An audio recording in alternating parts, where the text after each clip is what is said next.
মহারাজ, কি হয়েছে? মহারানী ডিম চুরি হয়ে গেছে। কি? মহারাজ, আমার বাচ্চা।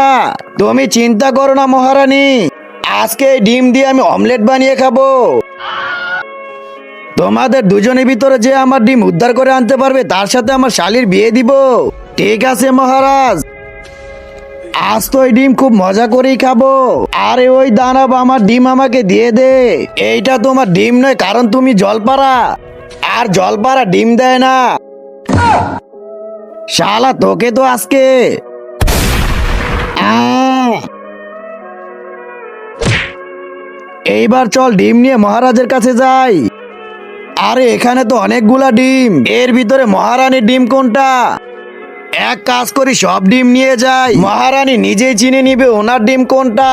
দাঁড়াও, কিন্তু তার আগে তুমি কি টাকাকে বেশি ভালোবাসো নাকি মা বাবাকে? যদি আমার মতো মা বাবা হয়ে থাকে তাহলে ভিডিওটি একটি লাইক করে চ্যানেলটি অবশ্যই সাবস্ক্রাইব করবা। আর লাইক সাবস্ক্রাইব না করলে আমি বুঝে নেবো তুমি মা বাবাকে একটু ভালোবাসো না। তোমরা দুজন তো ওই যে আমার ডিম খেতে এসেছো, এখনই মজা দেখাচ্ছি তোমাদের। আরে ভাই পালাও, না হলে এই নাগিন আমাদের জীবিত গিলে ফেলবে।